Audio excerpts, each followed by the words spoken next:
Hello, everybody, and welcome to week 3 of English as a Medium of Instruction for Academics. And I'll start by saying it's me again, Rob.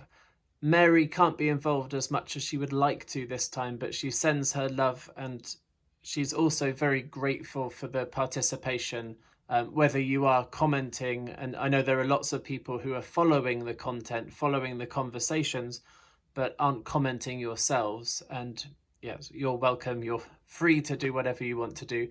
And thank you to those of you who are commenting, because there are some interesting things coming up in those comments. And it's kind of as we hoped. I mentioned in week 1, part of the design of MOOCs in general normally is to generate community discussions and ask people to bring their own experiences into kind of knowledge making. And it's really proving beneficial in lots of the steps where people are kind of considering from their own perspective, their own context, their own backgrounds, what the most valuable ideas are or what the most valuable features of something are, using their own examples. So, for example, like the slide share activity. And I think that's really useful. We're seeing different people's lenses, different people's perspectives on what's valuable and why. And I think that's, far more insightful than us telling you exactly what to do.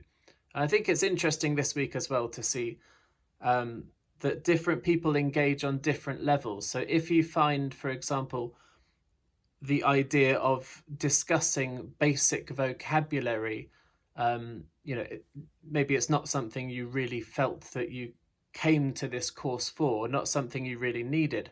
It should be very revealing, as it is for me, to see how other people engage with that. And it kind of gives you an insight into how other people perceive language, what they might find difficult or challenging or incredibly useful. And I think that's one of the values of this, is that not everyone's interested in the same things or needs the same things. But when you observe what other people think they need and how they engage with it, it can be really insightful. And that's something I found this time. Yes, and before I go on, I just wanted to mention a couple of things. As I predicted in week 1, there are people joining now. So not everybody is up to this step in week 3. Some people are still going through the beginning of week 2 or the end of week 1. So do please check back on those steps where you think there was an interesting point, or you could get insight from what other people are saying, because that's part of the value of what we're trying to do. And also I'll just mention that there's a Facebook group. So if you put the title of this course, English as a Medium of Instruction for Academics, if you put that into a Facebook search, you'll find a page with now quite a large number of English as a medium of instruction practitioners or people who work with EMI educators. And I think that's a useful community. And people share different ideas, articles, studies, special issues of journals, things like that. And we'd welcome you to join the community, and think it's a really good base. I understand not everybody uses Facebook, and there isn't really one platform that everybody uses. But if you do use Facebook and you wish to join, then please just click like, and you can follow the posts on there. So a couple of points I wanted to bring up this week with regards to the content. I thought one interesting feature is that in week 1 we discussed language, and that we discussed it in quite an abstract way. And the thing I find interesting this week is that we're looking at particular scenarios. We're looking at what makes good lectures, what makes good materials, how you perform, and like evaluating people's performance when they're teaching. And I found it really interesting that the qualities people discuss partly relate to language skills or pedagogical skills, but also we're looking for the human qualities in people. I think the word confidence has come up an awful lot. So, for example, eye contact um, is partly associated with culture. So, whether you're expected to make eye contact with people, but also there's a really human element coming through, and it's important not to forget that. You know, we talked about, for example, checking understanding, checking for students who are struggling, which is becoming a big part of higher education at the moment because of the pressures on students around the pandemic.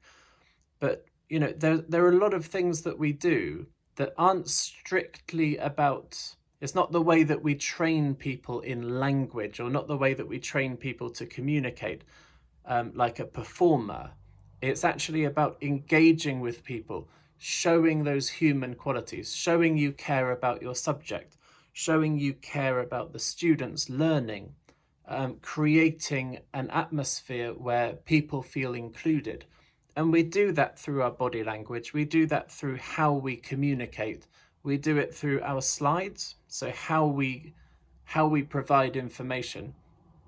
And I think that's a really important element. I think a theme of this week is, I think, the humanity of teaching is really shining through.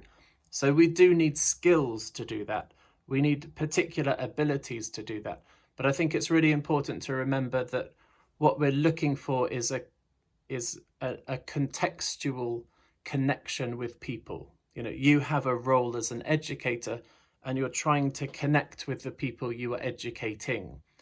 And just linked to that, I think it's important not to see, if you are teaching through English as an additional language, it's important not to put additional pressure on yourself from the discourses of English education.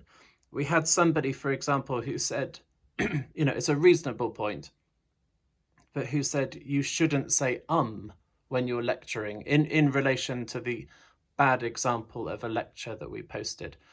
And I think it's an interesting point, but at the same time, you don't want to put unrealistic pressure on your second language that you wouldn't put on your first.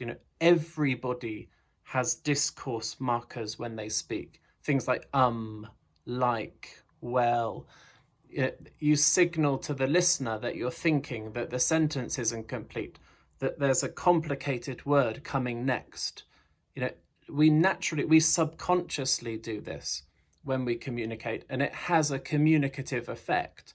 And I think it's really important not to think, I am the performer and I'm not allowed to say, I'm not allowed to pause, I'm not allowed to make a grammatical slip.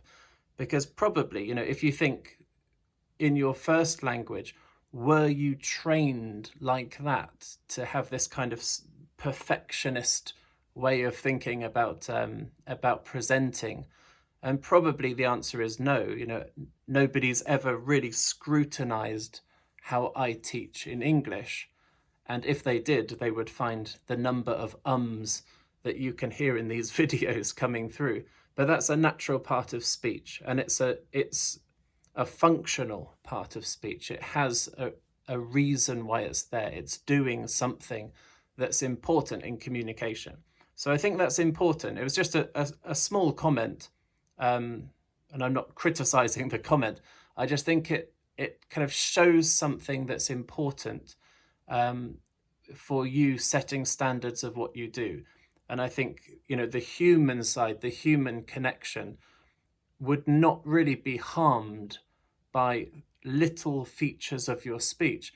It would likely be harmed by things like the message that being unprepared for a lecture might send. Again, going back to the examples of lectures, speaking too quickly or speaking in such an advanced language that people can't follow you, that signals, I'm here for me, and I don't care if you're coming with me.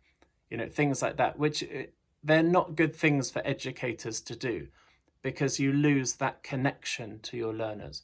So I think that's been the main theme for this week for me. And it's been really interesting to see, we often make a distinction between teacher education and teacher training.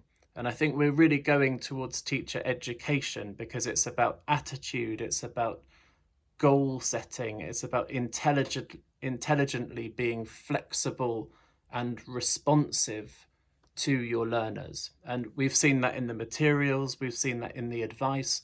And I think, yeah, it's been really interesting. And some people are putting great comments on consistently on every step. And we're really grateful for those. So please do keep it up. One more week to go. We'll be looking towards culture and communication and a few different themes that we haven't covered yet in week 4. And again, please do look back to the previous weeks as well to see what people are saying in the topics of interest. And a final point, again, I'm umming again, just a final point is next week's video, Mary and I can have a chat about any questions you have. So in the week 4 video step like this one, if you could add any questions that you would like answered in relation to any of the content or anything that we haven't covered, then please do leave a question there and we'll try to cover it in that video. Okay, so thank you very much for watching and see you in week 4. Thank you again.